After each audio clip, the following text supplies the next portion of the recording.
Video നിങ്ങൾ എല്ലാവരും അവസാനം വരെ കാണാം. ആൾ സ്കിപ്പ് ചെയ്ത് മാക്സിമം എല്ലാവരും ഇനി വീഡിയോ സ്റ്റോറി ഇടണം. അൺഫോർച്ചുനേറ്റ്ലി നമുക്ക് എല്ലാവർക്കും വിഷമം ഉണ്ടാവുന്ന ഒരു കാര്യം ഈ ഒരു കേസ് ഉണ്ടായിട്ടുണ്ട്. ബസ്സിൽ നിന്നുള്ള വീഡിയോ ഷെയർ ചെയ്ത് എന്താണെന്ന് വെച്ചാൽ ഒരാൾ മനഃപൂർവ്വം എന്റെ ശരീരത്തിൽ സ്പർശിക്കുന്ന ഒരു വീഡിയോ. അതൊരു ആക്സിഡന്റ് അല്ല, ഒരു മിസ്അണ്ടർസ്റ്റാൻഡിംഗ് അല്ല, ഇത് മേജർ സൈക്കോളജി. ഹായ്, പുതിയൊരു വീഡിയോയിലോട്ട് സ്വാഗതം. ഇന്ന് വന്നിരിക്കുന്നത് നമ്മുടെ ഈ ചാനൽ എന്ന് പറഞ്ഞാൽ സിനിമയുടെ കാര്യങ്ങൾ, സിനിമയുടെ റിവ്യൂ, ഇങ്ങനെയൊക്കെയാണ് ഞാൻ ഈ ചാനൽ ഉപയോഗിക്കുന്നത്. ഒരു മാസത്തെ ഒരു സ്പെഷ്യൽ വീഡിയോ നമ്മൾ അപ്ലോഡ് ചെയ്യാറുണ്ട്. ഇന്ന് ഒരു സ്പെഷ്യൽ മീഡിയ മാത്രമല്ല, എൻ്റെ ഒരു അഭിപ്രായം കൂടിയാണ് ഈ വീഡിയോയിലൂടെ ഞാൻ ഷെയർ ചെയ്യുന്നത്. അപ്പോൾ വേറെ ഒന്നുമല്ല, അപ്പോൾ ഈ ചാനൽ ആദ്യമായിട്ട് കാണുന്നവരൊന്ന് സപ്പോർട്ട് ചെയ്യുക. അപ്പം എന്തോ കാരണം എന്ന് പറഞ്ഞാൽ കഴിഞ്ഞ ദിവസം ദീപക് എന്ന് പറഞ്ഞൊരു ചേട്ടൻ ആത്മഹത്യ ചെയ്തിട്ടുണ്ടായിരുന്നു. അതിൻ്റെ കാരണം ഇപ്പോൾ ഞാൻ രാവിലെ നോക്കി കഴിഞ്ഞപ്പം എല്ലാം സ്റ്റാറ്റസ്, എല്ലാം മിക്ക സ്റ്റാറ്റസും അതൊക്കെ തന്നെ. പിന്നെ വൈറൽ വീഡിയോയും വരുന്നുണ്ട്. അപ്പോൾ അത് കണ്ടിട്ട് എൻ്റെ ഒരു അഭിപ്രായമാണ് ഞാൻ ഈ വീഡിയോയിലൂടെ ഷെയർ ചെയ്യുന്നത്. ഞാൻ സാധാരണ ഇതേപോലത്തുള്ള വീഡിയോസ് അങ്ങനെ ശ്രദ്ധിക്കാറില്ല. ഇതിപ്പം സത്യം ഇതാണെന്ന് എനിക്ക് മനസ്സിലായി കഴിഞ്ഞുകൊണ്ട് എനിക്ക് ഈ ഒരു വീഡിയോ ചെയ്യണമെന്ന് തോന്നി. അതുകൊണ്ടാണ് ഞാൻ ഈ വീഡിയോ ചെയ്യുന്നത്, എൻ്റെ ഒരു അഭിപ്രായം കൂടെ ഉൾപ്പെടുത്തി. അപ്പം ഒരു കാര്യം എന്തെന്ന് പറഞ്ഞാൽ, കഴിഞ്ഞ ദിവസം ദീപക് എന്ന് പറയുന്ന ഒരു വ്യക്തി, അതായത് ഒരു ചേട്ടൻ നോർമൽ ഒരു പാസഞ്ചർ ഒരു തിരക്കുള്ള ഒരു ബസ്സിൽ യാത്ര ചെയ്യുക. അതിൻ്റെ ഇപ്പുറത്ത് ഒരു അലവലാതി എന്ന് മാത്രമേ ഞാൻ പറയാൻ പറ്റുള്ളൂ. അതിൽ കുറഞ്ഞുള്ള വാക്കുകൾ, അത് കൂടുതൽ വേണമെങ്കിൽ ഉപയോഗിക്കാം. മിനിമം ഞാൻ അലവലാതി എന്ന് മാത്രമേ ഞാൻ ഉപയോഗിക്കുന്നുള്ളൂ. അങ്ങനെ ഒരു അലവലാതി ആയിട്ടുള്ള ഒരു ഇൻഫ്ലുവൻസർ, അവർ തന്നെയാണ് പറയുന്നത്. ഈ ഒരു വീഡിയോ മാത്രമേ ഞാൻ അവരുടെ വൈറലായിട്ട് കണ്ടിട്ടുള്ളൂ. പിന്നെ ഇൻസ്റ്റാഗ്രാമിലൊക്കെ ഉള്ള വീഡിയോ വേറെ കിടപ്പുണ്ട്. അപ്പം ഈ ഒരു അലവലാതി വീഡിയോ ഓണാക്കി, മൊബൈൽ ഫോൺ ഉണ്ടെന്ന് പറഞ്ഞുകൊണ്ട് എന്തും ചെയ്യാമെന്നാണ് ഇവരുടെ വിചാരം. ഇവർ ഓണാക്കി ബസ്സിലിരുന്ന് വീഡിയോ ഓണാക്കി അയാളെ അപമാനിക്കുക. അതായത് ദീപക് എന്ന് പറഞ്ഞ ചേട്ടനെ അപമാനിക്കുകയാണ് ചെയ്യുന്നത്. കാരണം അത് നിങ്ങൾ വീഡിയോ കണ്ടു കാണും, ഞാനും ആ വീഡിയോ കണ്ട്. ഒരു തിരക്കുള്ള ബസ് എന്ന് വെച്ചാൽ വലിയ തിരക്കുമല്ല, എങ്കിലും ഒരു നോർമൽ തിരക്കുമുണ്ട്. അതിൻ്റെ നിങ്ങൾ ആദ്യത്തെ വീഡിയോ കണ്ടു കാണും. ഇവർ നിൽക്കുന്ന ഡിസ്റ്റൻസ് എന്ന് പറഞ്ഞാൽ ഇച്ചിരി ദൂരമാണ്. പിന്നെ ഇവർ ഈ വീഡിയോ ഓണാക്കിയിട്ട് ഇവർ അടുത്തോട്ട് പോകുന്നുണ്ട്. അതായത് ഈ വ്യക്തിയുടെ അടുത്തോട്ട് പോയിട്ട് ഇവർ തട്ടുന്ന രീതിയിൽ നിൽക്കുന്നുണ്ട്. അപ്പം ഞാനൊരു കാര്യം ചോദിച്ചോട്ടെ, ഇതിപ്പം തിരക്കുള്ള ബസ്സിൽ യാത്ര ചെയ്താൽ ചിലവരുടെ ശരീരത്തിൽ ചിലപ്പോൾ അറിയാതെ തട്ടിയെന്നിരിക്കും. ഒന്നീ അവർക്കത് കംഫോർട്ടായിട്ട് അവരുടെ അടുത്ത് പറയാം, ഒന്ന് മാറി നിൽക്കാവോ എന്ന് പറയാം. അത് ഒരു സ്വാഭാവികമാണ്. അത് ഇപ്പം ആര് യാത്ര ചെയ്താലും ഒരു തിരക്കുള്ള ബസ്സിൽ അറിയാതെ തട്ടാം. ചിലപ്പോൾ അത് ചിലവരത് മുതലെടുക്കാറുണ്ട്. ചിലവരത് ഒന്ന് മാറി നിൽക്കാവോ ഒന്ന് ചോദിക്കും. അങ്ങനെ പോലും ചെയ്യാതെ ഇവർ മറഞ്ഞു നിന്നൊരു വീഡിയോ എടുത്തിട്ട് അത് ഈ വ്യക്തി അറിഞ്ഞതുപോലും ഇല്ല. അപ്പം ഇതേപോലെ വീഡിയോ എടുത്തിട്ട് അത് ഇവരുടെ തോന്നിയ പോലെ ഇവർ വീഡിയോയും ചെയ്ത്, ഇപ്പോൾ രണ്ടാമതൊരു വീഡിയോ ചെയ്തിട്ടുണ്ടായിരുന്നു. ആ വീഡിയോ ചെയ്ത് സോഷ്യൽ മീഡിയ മൊത്തം വൈറലായി കഴിഞ്ഞപ്പോഴാണ് ഈ ദീപക് എന്ന് പറഞ്ഞ ചേട്ടൻ ഇത് അറിയുന്നത്.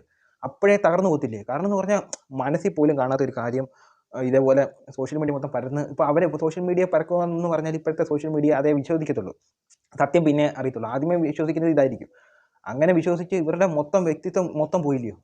പിന്നെ അത് താങ്ങാനാവാതെ പുള്ളി ആത്മഹത്യ ചെയ്തു എന്നാണ് ഇപ്പം അവസാനം വരുന്ന വാർത്ത. അത് തന്നെയാണ് സത്യം. കാരണം എന്ന് പറഞ്ഞാൽ ഇപ്പം നമ്മളായാലും നമ്മുടെ ഈ ഒരു ദീപകിൻ്റെ സ്ഥാനത്ത്, ആ ഒരു ചേട്ടൻ്റെ സ്ഥാനത്ത് നമ്മളായാലും ഒരു യാത്ര ചെയ്തിട്ട് പിറ്റേ ഒരു ദിവസം നമ്മളൊരു വീഡിയോ കാണുന്നു, അതിനകത്ത് നമ്മളെ ഏറ്റവും വലിയ കുറ്റക്കാരനായിട്ട് വന്നു കഴിഞ്ഞാൽ നമ്മുടെയൊക്കെ പുറത്തോട്ട് ഇറങ്ങാൻ പറ്റത്തില്ല. അതേപോലത്തെ നാണക്കേടായിരിക്കും. അത് കാരണമാണ് ഈ പുള്ളിക്കാരൻ ആത്മഹത്യ ചെയ്തത്.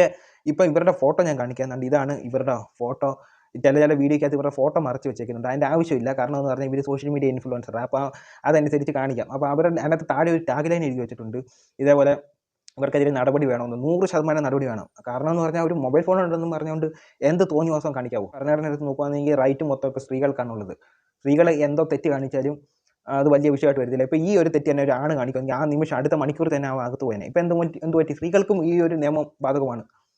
കാരണം ഇവർ ഈ അലവലാതി എന്ന് പറയുക സോഷ്യൽ മീഡിയ ഇൻഫ്ലുവൻസർ പരത്തിയ അപവാദം കാരണമാണ് ആ ഒരു വ്യക്തി ഇപ്പം മരിച്ചത്. അത് കാരണം നാണക്കേട് തന്നെയാണ് കാരണം നമ്മൾ ആ ഒരു വ്യക്തിയുടെ ഭാഗത്ത് നമ്മളായാലും ചിന്തിക്കുന്നു, റീപ്ലേസ് ചെയ്ത് നോക്കിയാൽ മതി എങ്ങനെ ആകുമെന്ന് പറഞ്ഞാൽ. അത് തന്നെയാണ് കാരണം. ചുമ്മാ ഒരു മൊബൈൽ ഫോൺ ഉണ്ടെന്ന് പറഞ്ഞിട്ട് ഇൻഫ്ലുവൻസർ ആണെന്ന് പറഞ്ഞിട്ട് എനിക്ക് വിളിച്ച തെറിയ വരുന്നത്. അതുകൊണ്ട് അത് എന്തോ കാണിക്കാൻ തന്നോ ഇവരുടെയൊക്കെ വിചാരം. ഇതിനെതിരെ എന്തുമായാലും നടപടി എടുക്കണം, പോലീസ് കേസ് എടുക്കണം എന്നേ ഞാൻ പറയത്തുള്ളൂ. ഇവരെ കൊണ്ട് മാക്സിമം എന്ന് വെച്ചാൽ നഷ്ടപരിഹാരം എന്ന് വെച്ചാൽ ആ ഒരു കുടുംബത്തിന് എന്തുവല്ലോ വ്യക്തി പോയി. ഞാനിപ്പം പറഞ്ഞാൽ ഈ വ്യക്തി ഇന്ന് ജീവനോടുണ്ടെങ്കിൽ ഈ കേരളത്തിലുള്ള എല്ലാവരും നിങ്ങളെ തന്നെ സപ്പോർട്ട് ചെയ്തേനെ.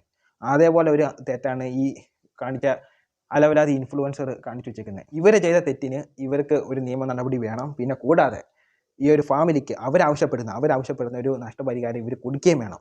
അതാണ് ഇനി ചെയ്യേണ്ട ഒരു നടപടി എന്ന് പറഞ്ഞാൽ. ജീവൻ പോയി, ഇനി ജീവൻ തിരിച്ചു കിട്ടണമെന്ന് തിരിച്ചു കിട്ടാൻ പറ്റത്തില്ല. ഈ ഒരു വ്യക്തി ഇന്നത്തെ ദിവസം ജീവിച്ചിരിപ്പുണ്ടായിരുന്നെങ്കിൽ കേരളം മുഴുവൻ ഇയാളെ സപ്പോർട്ട് ചെയ്തേനെ, ദീപക് എന്ന് പറഞ്ഞ ചേട്ടനെ സപ്പോർട്ട് ചെയ്തേനെ. അത്രയ്ക്ക് ക്രൂരത ചെയ്ത, എന്നിട്ട് ഇതേപോലെ ഉണ്ടോ? ഒരു യാത്ര ചെയ്ത് ഞങ്ങൾ യാത്ര ബസ്സിൽ ചെയ്യുന്നവരാ, നമുക്ക് ഇതേപോലെ ഒരു ഇടയ്ക്ക് വല്ലതും പെട്ടുപോയി കഴിഞ്ഞാൽ ചിലപ്പോൾ അവരുടെ അടുത്ത് ഇത് അറിയാതെ ഇവരറിഞ്ഞുകൊണ്ട് തന്നെ വീഡിയോ എടുത്ത്, അല്ലെങ്കിൽ ഇവർക്ക് ദേഹത്തോ എല്ലാം തട്ടിയത് ഇവർക്ക് കംഫർട്ടായിട്ട് തോന്നില്ലെങ്കിൽ ഇവർക്ക് ഒന്ന് മാറി നിൽക്കാൻ പറയാം. അല്ലെങ്കിൽ പിന്നെ അയാൾ ചെയ്താൽ നിയമമായിട്ട് അവർക്ക് നടപടി പോകാം. അതിന് ഇതാണ് മാർഗം. ഇത് തോന്നിവാസം തന്നെയാണ് ചെയ്തത്. എന്നുവെച്ചാൽ ബാസ്റ്റഡ് പരിപാടികൾ ആണ് ഈ പരിപാടി, ഈ ഒരു അലവലാതി ഇൻഫ്ലുവൻസർ ചെയ്തത്. ഇനിയൊരു നടപടി വേണമെന്നേ എൻ്റെ ഒരു അഭിപ്രായം. നടപടി വേണം.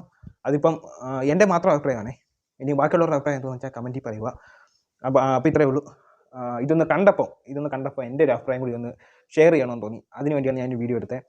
അല്ലാതെ നമ്മുടെ ഈ ഒരു ചാനൽ എന്ന് പറഞ്ഞ ഒരു സിനിമ ബേസ്ഡ് ആയിട്ടുള്ള ഒരു സിനിമ റിവ്യൂസ് ഒക്കെ ചെയ്യുന്നൊരു അതുകൊണ്ട് ഇത് കണ്ടപ്പോൾ എനിക്കൊരു വീഡിയോ ചെയ്യണമെന്ന് തോന്നി. കാരണം ഇതേപോലെ ഉള്ളവരെ ഇനി വളർത്തിക്കൊണ്ട് വരല്ലേ. ഒരു പ്രധാനപ്പെട്ട കാര്യം കൂടി പറഞ്ഞുകൊണ്ട് വീഡിയോ അവസാനിപ്പിക്കാം. ഇതേപോലെ അലവലാതി സോഷ്യൽ മീഡിയ ഇൻഫ്ലുവൻസറെയൊക്കെ ഇവളെ പോലൊക്കെ ഉള്ളവരെ കല്യാണം കഴിക്കുന്ന ചെറുക്കന്മാരുടെ കാര്യം ഒന്ന് ആലോചിച്ച് നോക്കിയതാണ്. അവനൊക്കെ എന്ത് പാവമാണോ കഴിഞ്ഞ ജന്മത്തിൽ ചെയ്തിട്ടുള്ളതെന്നാണ് ഞാൻ ആലോചിക്കുന്നത്. അപ്പോൾ ഇത്രയേ ഉള്ളൂ. അടുത്തൊരു വീഡിയോ വരുന്നവരെ ബൈ.